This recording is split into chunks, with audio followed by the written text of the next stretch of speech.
그렇다고 하면 나에게 주어진 삶의 시간은 어느 정도 될까? 그러면 이 시간을 지내고 나면 나는 어떻게 되는 걸까? 행복이란 뭘까? 도대체 어떻게 해야 행복한 것일까? 안녕하세요. 동구 청년공간 동구동락을 맡고 있는 조정한이라고 합니다. 동구동락에 대해서 한번 설명 부탁드립니다. 대전 동구청에서 동구에 소속된 청년들 만 19세에서 만 34세까지 청년들에게 복지적인 혜택과 청년들의 네트워크를 위해서 시비와 구비 지원으로 위탁 운영하고 있는 청년공간 사업입니다. 동구동락을 운영하게 된 계기가 있으신가요? 저희 법인의 청년공간을 시작하려고 하는데 저희 법인이 청소년, 청년층을 대상으로 하는 법인이다 보니까 청년들에게 공간을 어떻게 운영할 수 있을지, 어떻게 하면 좋을지를 한번 제출해 달라 하는 요청이 있어서 저희가 청년들에게 무엇을 줄 수 있을까 하는 고민을 해보면서 기획서를 쓰게 됐고 저희가 운영하게 되었습니다. 동구동락을 운영하시면서 운영 철학이 있으실까요? 청년들에게 가장 필요한 게 무엇일까? 저희는 세 가지로 한번 정리를 해봤어요. 첫 번째는 경제적인 자립, 그리고 두 번째는 심리적인 안정, 그리고 세 번째는 신체의 건강. 이렇게 세 가지를 청년들에게 줄 수 있으면 그 세 가지를 다 갖춘 청년들은 그 어떤 사람보다 행복한, 정말 건강한 어른이 될 수 있겠다, 건강한 이 사회의 구성원이 될 수 있겠다, 이렇게 생각을 하고 그 세 가지를 청년들이 얻을 수 있는데 모든 지원이나 교육이나 모든 사업들을 여기 포커스를 맞추고 있습니다. 공간에 방문하시는 분들이 혹시 어떤 부분에 대해서 많이 고민을 하고 계신가요? 제가 취업 상담이나 심리 상담이나 내가 정말 뭘 해야 될까, 내가 정말 뭘 잘할 수 있을까 하는 그게 가장 큰 고민이 아닌가 싶어요. 내가 뭘 하고 싶은데 어떻게 하면 그걸 할 수 있을까요? 이거는 오히려 쉬운 고민이고 오히려 그런 고민은 많지 않은 것 같아요. 내가 과연 돈을 얼마만큼 벌 수 있는 직업을 가져야 내가 행복한 사람인가요? 내가 건강한 어른인가요? 이런 질문들인 거죠. 그래서 어떤 면에서 보면 우리 사회가 어릴 때부터 자라남에 있어서 우리 삶의 가치관, 어떻게 보면 인문학적인 요소일 수 있는데요. 그런 부분에 너무 좀 취약하지 않았나. 너무나 자본주의, 물질 만능주의 쪽에 포커스가 되지 않았었나. 이런 고민들을 요즘 해보게 되고요. 저의 청년 시기를 이렇게 놓고 볼 때에 저는 이회수 선생님이 쓴 책 중에 그 글귀가 참 마음에 와 닿더라고요. 그분이 삶을 10대, 20대, 30대, 40대 당신의 삶을 이렇게 정리를 해 보셨는데 10대까지는 다몽기라고 표현을 해 놓으셨더라고요. 어제는 가수가 되고 싶었는데 오늘은 또 정신이 되고 싶고, 이게 10대까지의 가지고 있는 특징, 다몽기. 그리고 또 그 책에 나와 있던 내용 중에 20대는 그러면 무엇일까라고 보니까 선몽기라고 이렇게 써 있더라고요. 그 많은 꿈 중에 하나의 꿈을 선택하는 시기. 아무래도 우리 청년들이 그 선몽기의 시기를 보내고 있지 않을까, 그런 생각이 한번 문득문득 들고요. 그렇기 때문에 선몽기의 시기에는 다양한 경험들이 필요할 것 같아요. 다양한 경험들을 부담 없이 경험해 볼 수 있도록 하는 것이 어떻게 보면 또 청년 공간의 한 역할이고, 지자체에서도 그런 역할들을 할 수 있도록 우리가 목소리를 내야 하지 않을까, 또 그런 고민을 많이 하고 있습니다. 좋은 말씀을 해주셨는데 이러한 생각과 철학을 가지게 되신 개인적인 그런 계기가 있으셨는지 궁금합니다.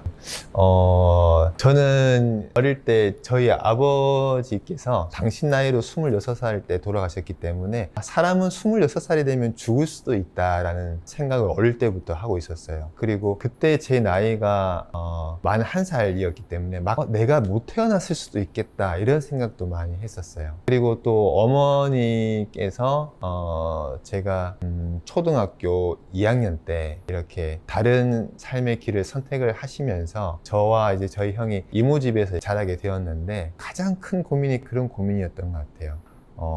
나도 26살이 되면 죽을 수 있어. 또 그 이전이 될 수도 있어. 그렇다고 하면 나에게 주어진 삶의 시간은 어느 정도 될까? 그러면 이 시간을 지내고 나면 나는 어떻게 되는 걸까? 그런다고 하면 나는 이 시간을 어떻게 보내야 될까라는 부분에 많이 고민들 했던 것 같아요. 그리고 지난 이야기지만 그 시절이 저는 굉장히 힘들었던 시절인 것 같아요. 이 부모님 보살핌 없이 자력적인 것들을 많이 요구화되고 형성하면서 가야 하는 이 과정들이 저에게는 굉장히 좀 어려웠던 부분인 것 같아요. 그러다 보니까 더욱더 행복이란 뭘까? 도대체 어떻게 해야 행복한 것일까? 행복과 삶의 가치관 이런 부분들에 대한 고민을 좀 많이 해왔고, 그런 고민들을 다른 친구들보다는 조금 더 일찍 시작하다 보니까 지금도 완전히 답을 딱 찾았어, 이게 정답이야, 그렇지는 않지만 저보다 더 먼저 많은 선배들이 이런 고민들을 해주셨고, 많은 방법들과 그분들이 살아오셨던 철학들을 책으로 다 정리가 잘 되어 있어서 책을 좀 많이 읽었던 것 같아요.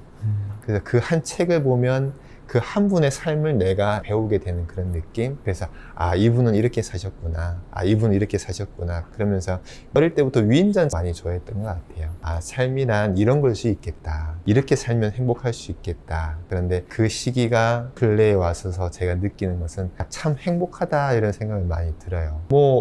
크게 가진 것 없는 것 같은데 크게 내세울 것은 없는 것 같은데 살아가는 마음이 참 행복한 걸 느끼면서 크게 내 삶의 방향이 잘못되지는 않은 것 같아. 그렇다고 하면 나도 누군가에게 나눠줄 수 있는 게 있겠다, 이런 생각이 들어서 지금 이렇게 이 일을 열심히 한번 해보고 있습니다. 직업 군인을 잠깐 했었고, 또 직업 군인을 끝나고 나서 군인들 대상으로 하는 인성교육 이런 프로그램들을 개발하고 또 군인들하고 같이 시행하고 이런 역할들을 좀 하다가 미국으로 가게 됐어요. 인성이 무엇이라고 하면 그것을 회복하는 방법은 굉장히 명상이 도움이 된다, 이런 생각이 많이 들었어요. 그래서 명상법들을 많이 좀 배워봐야겠다, 이런 고민을 가지고 미국에 갔었는데, 그래서 미국의 명상센터에서 한 2년 정도 또 이렇게 근무를 해보고, 한 2년 정도 지나 보니까 그 큰 틀을 알겠어요. 방법이 이 정도면 다 되겠어. 이제 어떻게 하지? 이런 고민을 하던 차에 대전 삼동 청소년의 대전 지부에서 이렇게 연락이 와서 한번 여기에 와서 청소년들과 청년들 대상으로 그런 꿈을 한번 해보겠냐, 이런 제안이 와서 이렇게 오게 됐습니다. 마지막으로 청년들에게 하고 싶은 말씀이 있으시다면 한마디 부탁드리겠습니다. 네, 저는 이 사회의 문화를 이끌어가고 있는 그 계층은 청년 계층에 저는 생각해요. 서로를 존중하는 이 문화를 청년분들이 좀 많이 이 사회의 문화로 자리 잡을 수 있게 이렇게 좀 해주시면 그 힘이, 그 하나가 우리나라에 가지고 있는 정말 많은 장점들이 세계적으로 치솟을 수 있는, 드러날 수 있는 그런 계기를 만들어 줄 수 있지 않을까, 이런 생각을 하고요. 그리고 이런 청년 공간들이 많이 있으니까 많이 좀 와서 활용해 주시고, 많이 이야기도 해 주시고, 많이 또 물어봐 주시고, 많이 건의도 해 주시고, 이렇게 주인 역할을 해 주셨으면 좋겠다. 청년 공간의 주인으로 주인 역할을 해 주시고, 이 사회의 주인 된 청년들이 많이 나오셨으면 좋겠다, 이런 부탁을 마지막으로 드리고 싶습니다. 감사합니다.